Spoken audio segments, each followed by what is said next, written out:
Achou aí? Evangelho de João, capítulo 6, versículo de número 16.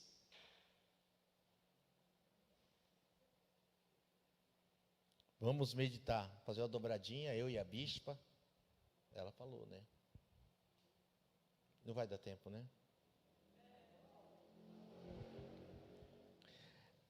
Ao descambar o dia, os seus discípulos desceram para o mar e, tomando um barco, passaram para o outro lado, rumo a Cafarnaum. Já fazia escuro e Jesus ainda não viera ter com eles. E o mar começava a empolar-se, agitado pelo vento rijo que soprava. Tendo navegado uns 25 a 30 estádios, eis que viram Jesus andando por sobre o mar, aproximando-se do barco, e ficaram possuídos de temor. Mas Jesus lhes disse: sou eu, não temais. Então eles de bom grado o receberam, e logo o barco chegou ao seu destino. Deus Todo-Poderoso, Eterno, essa é a Tua palavra que nós queremos viver nessa noite. Usa-me para o louvor da Tua glória, fala com cada um que está aqui nessa noite. Nós não saímos de casa à toa, Senhor. Estamos aqui para viver aquilo que de melhor o Senhor tem para nós, é a Tua palavra. E eu te louvo neste lugar, em nome de Jesus. Amém. Amém, queridos? Glória a Deus. Essa passagem, Jesus anda por sobre o mar, ela está lá em Mateus 14 e em Marcos 6 também. Essa passagem que nós estamos vendo aqui, ela não está em Lucas. Lucas é um dos únicos que não narra essa passagem, mas Mateus e Marcos narram ela. E Jesus está falando aqui com seus discípulos. Aqui a Bíblia diz, já inicia que os discípulos tomaram um barco e eles vão passar para o outro lado do mar, do lago. Mateus e Marcos vão dizer que Jesus determinou que esses homens entrassem no barco e passassem para outra margem. Aqui vai dizer que eles simplesmente entraram. João vai dizer que eles simplesmente entraram. Mas Mateus e Lucas vai dizer que isso foi uma determinação de Jesus que eles passassem. E há um motivo pelo qual Jesus determinou que eles passassem para o outro lado. Quando você pega os evangelhos, e aí você precisa ler o evangelho, ler todos os evangelhos e entender a cada um, entender Mateus, entender Marcos, entender João, vai entender o porquê que Jesus determinou, porque os discípulos estavam ali, e se você pegar alguns versículos atrás, você vai perceber que Jesus está fazendo ali grandes milagres, milagres maravilhosos, poderosos, e aquela multidão que está ali com Jesus, ela vai começar a aclamar Jesus, ela vai começar a querer colocar Jesus como rei, ela vai querer, na verdade, aclamar Jesus como rei, mas que rei que essa multidão aqui está vendo? Porque na verdade, não só os discípulos, mas também aquela multidão que está ali, eles estão querendo um rei, mas qual era o rei? Esse povo e até mesmo os discípulos, a gente vai ver isso depois da morte de Jesus, que eles vão deixar claro isso. Eles vão ficar, na verdade, impressionados porque Jesus morreu. Eles vão ficar decepcionados porque Jesus não cumpriu, mas porque Jesus não cumpriu aquilo que eles esperavam. Eles esperavam que Jesus fosse aclamado rei e viesse num cavalo como Davi e de repente, liderando um exército poderoso, pudesse libertar a todo Israel, pudesse transformar a vida daquele povo. E na verdade, Jesus não é esse. A gente sabe muito bem que a libertação, a transformação, a mudança de vida que Jesus vai trazer é aquela que vai acontecer na cruz do Calvário, muito longe da expectativa desse povo. Esse povo não esperava por isso. Aquilo que eles esperavam e acreditavam era totalmente diferente de algo que passasse por uma cruz e alguém ali crucificado, furado, transpassado, chicoteado, machucado, humilhado. Esse povo não tinha nada que imaginar algo assim.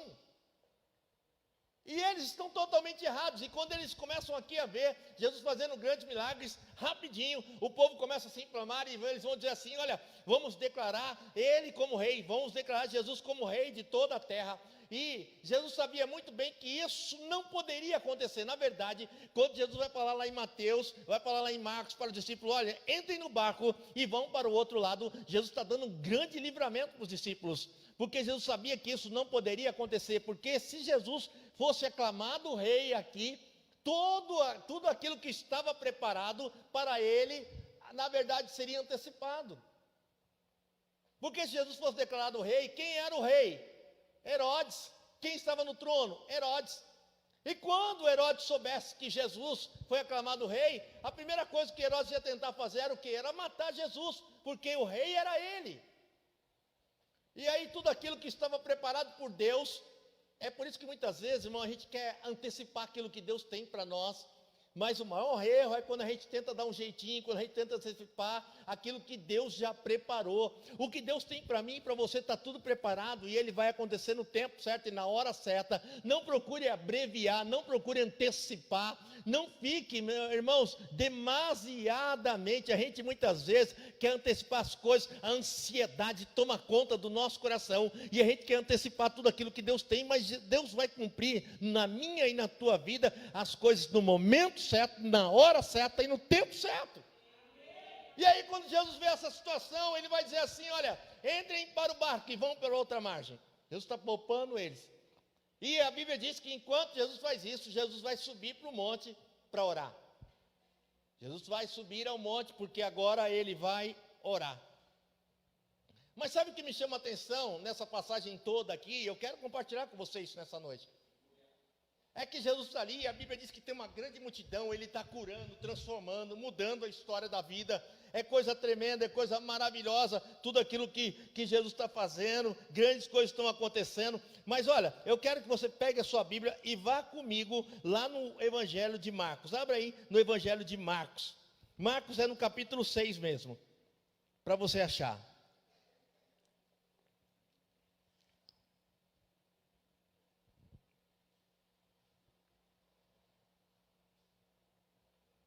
Eu acho tremendo, irmão, sabe por quê? Olha só, Jesus está curando, libertando, transformando ali a vida daquele povo, e de repente aquele povo fica fascinado com tudo aquilo que Jesus está fazendo. Aquele povo fica assim, tremendamente com aquilo que Jesus está fazendo, e eles vão dizer assim: vamos agora então aclamar Jesus como rei de toda a terra, ele é o libertador que veio. E Jesus vai dizer assim para os discípulos: olha, vão para outra margem. Enquanto eles vão para outra margem, a Bíblia diz que Jesus sai de cena e vai para o monte orar. É tremendo quando eu olho para a Bíblia e eu vejo o quanto que Jesus era humilde nas coisas, irmão. Jesus nunca gostou de fama, e hoje a gente vê um povo evangélico, um povo de Deus, pregador, cantor, levita e tantas outras coisas, que pessoas que são grudadas e apegadas à fama, a aparecer dentro da igreja, aparecer como obreiro, como evangelista, como pastor, aparecer como líder, aparecer como tantas outras coisas. Irmão, a gente vê tanta gente assim, e quando eu olho para Jesus, eu percebo que o que ele queria passar, o que ele queria transmitir, na verdade era um evangelho de humildade. Ele não queria aparecer. Quando alguém tentou aclamar, tentou declarar, ele falou: sai daqui, vai para o outro lado. Ele saiu de cena, foi para o monte orar. Ele não queria fama, e as pessoas hoje em dia perseguem uma fama. Parece que tem gente que cada dia mais quer aparecer, coloca uma melancia no pescoço, uma jaca na cabeça, vamos aparecer, eu quero ser famoso. Parece que o evangelho hoje é por ser cada dia mais famoso, irmão. E o evangelho verdadeiro é o evangelho de humildade, que eu diminua e que ele cresça. Eu não tenho que aparecer, quem tem que aparecer é Deus, ele que precisa aparecer, irmão. Ele. Ei, vem para mim. Jesus está curando, transformando, libertando.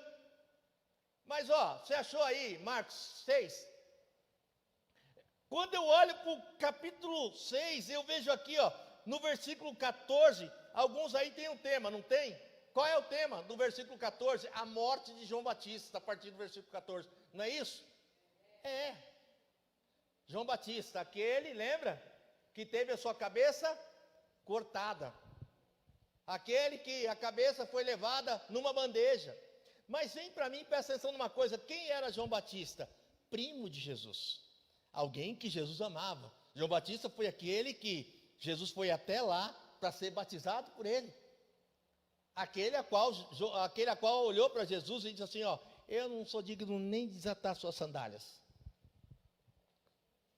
E agora, Você vê a partir do versículo 14 que João Batista será morto, decapitado, a cabeça cortada, e os discípulos de João Batista vão avisar Jesus que isso aconteceu.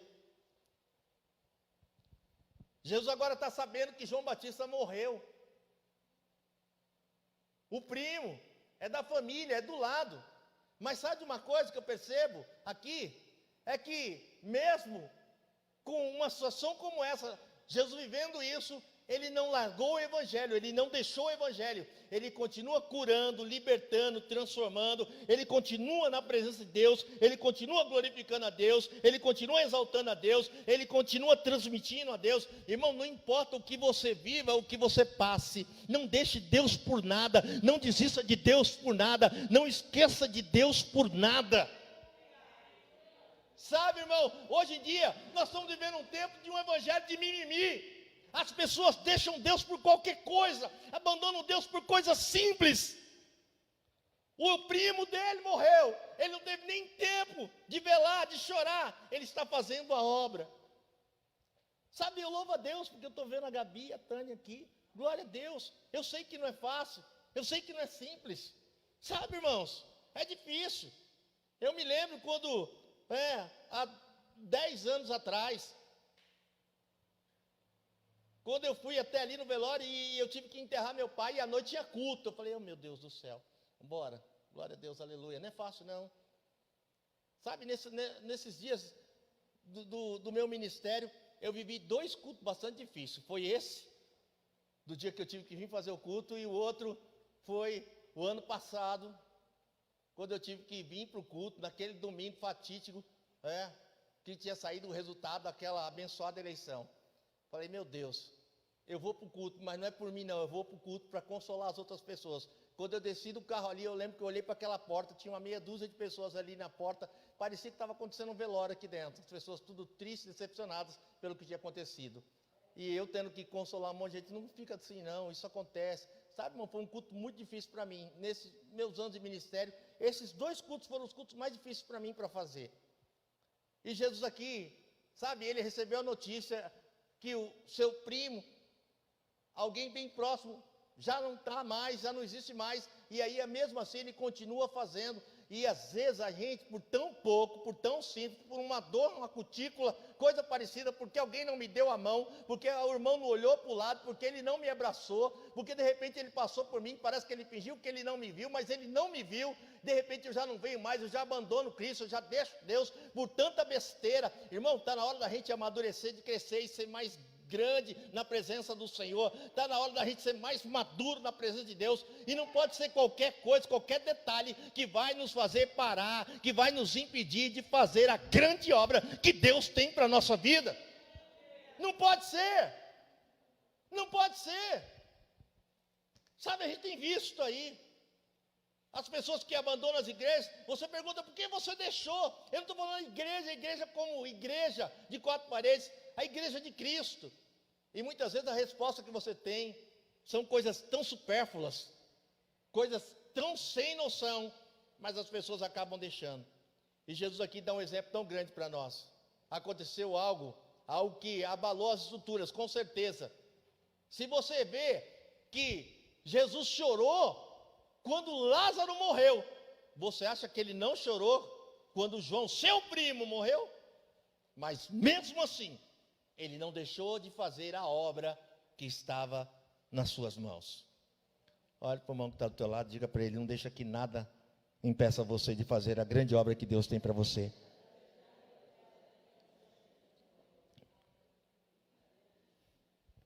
Irmão, eu sei que dói, mas o propósito, pega essa e guarda aí, o propósito tem que ser maior do que as dores. O propósito é maior. O propósito é maior. O que Deus tem comigo é maior. Às vezes dói, às vezes é triste, é complicado, é difícil de digerir, mas o propósito é maior. E a gente muitas vezes não consegue suportar detalhes. Estou falando nem de coisas grandes, mas às vezes são detalhes que nos tiram do propósito. Existe um propósito Sabe por que você está aqui? Porque existe um propósito nisso. Tinha um propósito. Propósito. Olha só. Jesus está ali.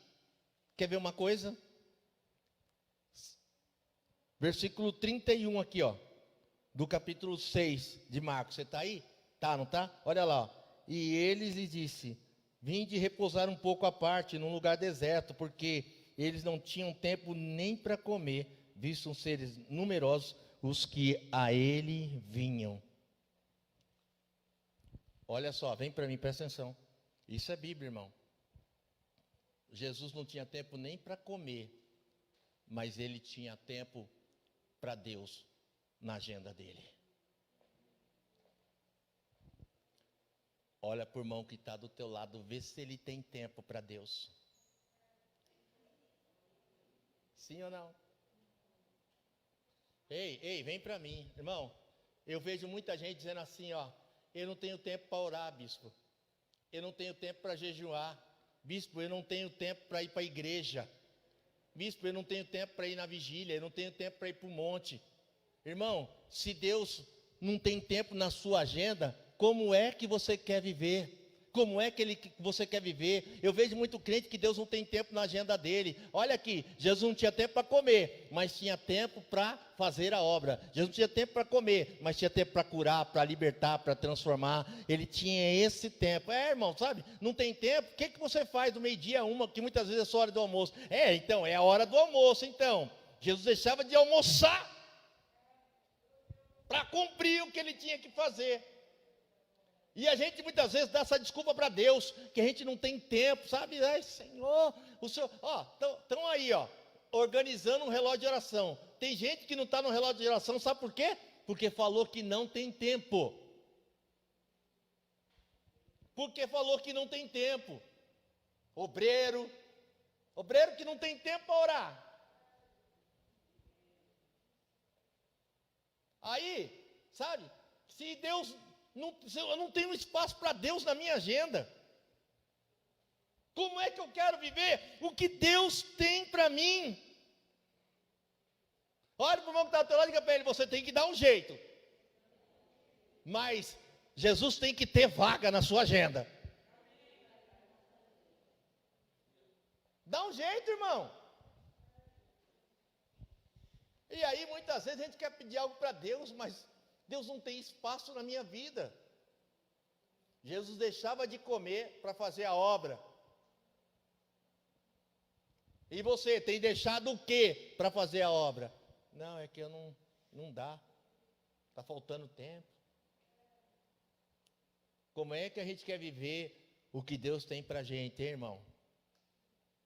Jesus aqui, nessas passagens aqui, sabe?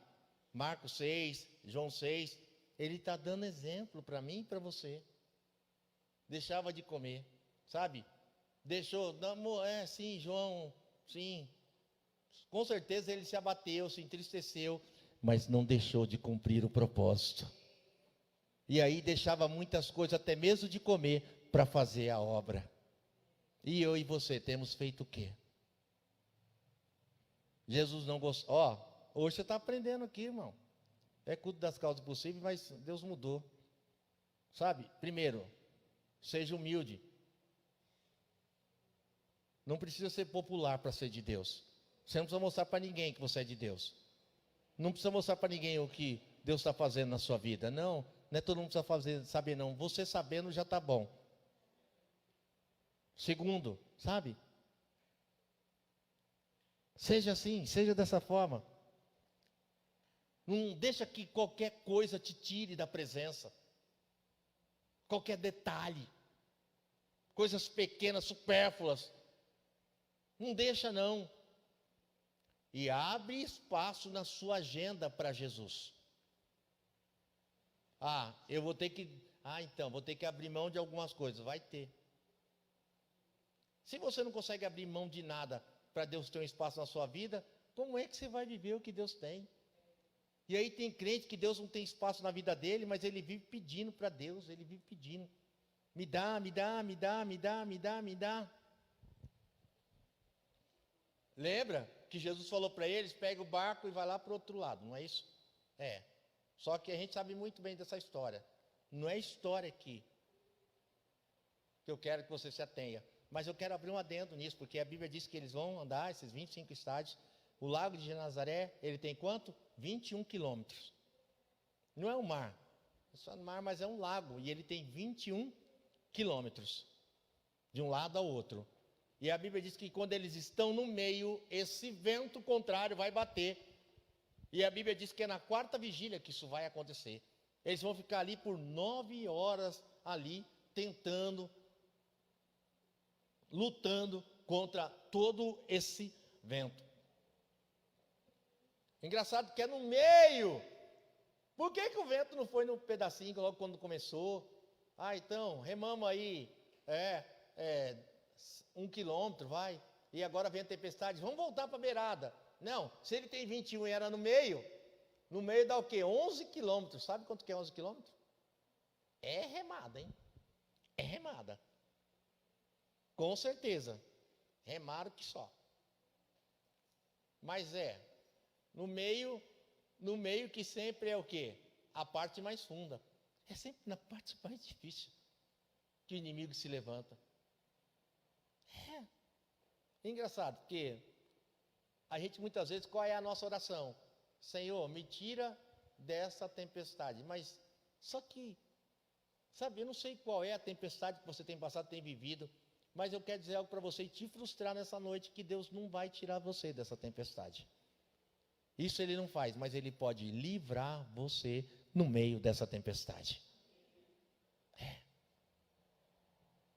A gente sempre quer orar para Deus tirar. Deus me tira daqui. Deus me tira desse negócio. Não, mas Deus não quer tirar você disso. Ele quer trazer um grande livramento no meio de tudo isso. E para isso você precisa crer e acreditar. Quem crê e acredita nisso nessa noite aqui? Você crê e acredita? Ei, irmão! Vamos lá. Quando você fala, esse lago de Genezaré aqui, né? Como que ele é? Ele é um lago de 21 quilômetros. Tem uma montanha de um lado, 21 quilômetros, uma montanha do outro lado. Imagina comigo, presta atenção. Montanha, montanha. E aí, o barco está indo, bate o vento. Você já imaginou? Imagina a cena, irmão. Tem uma montanha aqui, outra aqui, a água. E o vento vindo. O que acontece? O vento desce. Não tem para onde sair. É um vento que nunca acaba. Por quê? Porque as montanhas estão ali, ele está descendo, fica ali. Eu imagino que parece um liquidificador quando você está batendo ali, ali está na mesma. Irmão, tem hora que na história da nossa vida parece que é assim, né? É vento que nunca acaba. E marca e balança, que bate de lá, que bate de cá, e parece que esse vento nunca passa, que nunca acaba, e está desse jeito. Os discípulos aqui acho que estão se sentindo mais ou menos assim, dentro do liquidificador, porque o negócio está pegando ali, o vento desce, bate de um lado, bate do outro, o vento não sai, e nunca acaba, e cada vez mais. E a Bíblia diz que eles estão ali 9 horas naquela situação. Tem hora que a gente parece que a gente está assim mesmo, irmão. Bate de um lado, bate do outro, para frente, para trás, para o lado. Gira para cá, gira para lá, vira para lá, bate, remexe. E parece que esse vento nunca acaba, nunca cessa, nunca termina. Mas eu quero dizer algo para você nessa noite aqui. Escute. Sabe? O vento está difícil. Mas fica tranquilo. Por quê? Quem está comigo, diga amém. Por quê? Quando a coisa está difícil, o céu está de bronze, qual é a nossa primeira indagação? Senhor, aonde que o Senhor está nesse negócio? Sim ou não? Sim. Pergunta para o irmão que está do teu lado, pergunta para ele, você sabe onde Jesus está? Aonde Jesus está nesse momento? No monte. Irmão, a coisa está difícil. Mas o Senhor está intercedendo por você, pode ter certeza.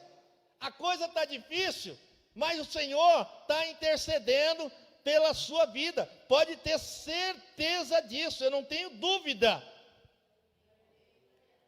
Eu não tenho dúvida que Deus está intercedendo pela sua vida. Porque muitas vezes, quando a coisa está difícil, Senhor, o Senhor não está vendo, onde o Senhor está que não está vendo o que eu estou passando, o que eu estou vivendo? Pois eu quero dizer algo para você. Veja o versículo 48 do capítulo 6. Vamos lá. É Bíblia. Pastor Emerson, o que está escrito aí na sua Bíblia, no versículo 48 do capítulo 6 de Marcos. Oh. E vendo? Isso, tá bom. Segura. Primeira coisa que eu quero que você saiba. Independente do teu momento e como você está, Jesus está? Está escrito aí, tá ou não está? Tá.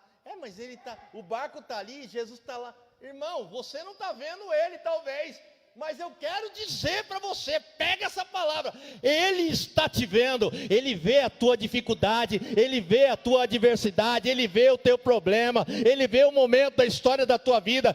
Eu estou aqui, quantos quilômetros é? 11, mas ele está vendo. Irmão, para Deus não tem distância, para Deus não tem dificuldade. Ele está orando, mas ele está vendo. Ele parece que está distante, mas ele está te vendo, ele está vendo você. Aí alguém, mas como? Está escrito, ele está vendo, eu creio. E Jesus vendo a dificuldade. Às vezes a gente acha que Deus não está vendo a gente. A gente tem essa dificuldade. A gente tem esse problema, quanta luta e Deus não está vendo. Irmão, toque no ombro do irmão que está do teu lado, diga para ele, fica tranquilo que Jesus está vendo.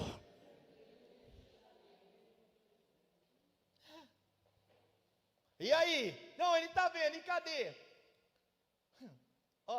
Eu vou abreviar, senão não termino essa mensagem hoje, é dobradinha, cabispa. Escute uma coisa, Jesus sempre vai usar um método não convencional para chegar. Porque como é que ele vai chegar a 11 quilômetros, irmão? Então ele vai vir de pé. Porque alguém achava, quando você vê aqui, e você vai ver aqui em Marcos, lá em Mateus também, a multidão tá o quê? Procurando Jesus. E aí, lá eles vão dizer assim, depois que eles chegaram, Jesus não está mais o barco também. E aí, só que eles vão do outro lado, Jesus também não está. E aí, quando Jesus aparecer, ele vai dizer, oxe, como é que você veio? Porque a gente sempre acha que Jesus vai usar o método convencional. Qual seria o método? Um barco. Mas ele vai chegar andando. Irmão, esquece todos os métodos que você acha que Jesus vai usar para aparecer na tua vida, para te abençoar. Esquece os métodos que você acha.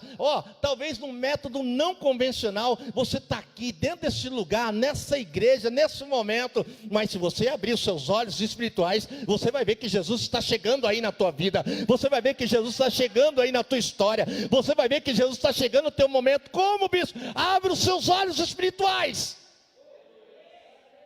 De barco, não, vai chegar andando. Para todos, por quê? Nem os discípulos. É um fantasma. Porque a gente acha que ele vai usar um método que eu imagino. Ele não vai usar suas ferramentas. Ele não vai usar. Escute uma coisa, pega essa. Jesus está muito além do que você imagina. Muito além. E quando é que ele vai chegar? Diz a Bíblia que ele vai chegar na quarta vigília. Quando? Quando eles já não aguentavam mais. Diga para o teu irmão, enquanto você aguenta, você faz. Porque enquanto você estiver fazendo, Deus não vai fazer. Enquanto você achar que pode, Ele não vai fazer. Agora, quando você já não puder mais e achar que não pode, que não vai conseguir, entrega nas mãos dele, que ele vai se aproximar de você para mudar a história da sua vida. Às vezes eu quero que Deus haja na minha vida, mas eu estou com a mão em tudo. Eu estou com a mão no remo. Eu quero que Deus haja na minha vida, mas aí eu estou tomando conta de tudo. A Bíblia diz aqui no versículo 48, que ele vendo dificuldade a remar, porque o vento era contrário, por volta da quarta vigília, e eles já não aguentavam mais o remo. Olha para o teu irmão que está do teu lado, diga para ele, se você já não aguenta mais, diga para ele, diga, fique tranquilo, toca no ombro dele e diga para ele, fique tranquilo. Sabe por quê? Porque se você não aguenta mais, é hora de Deus agir na sua vida.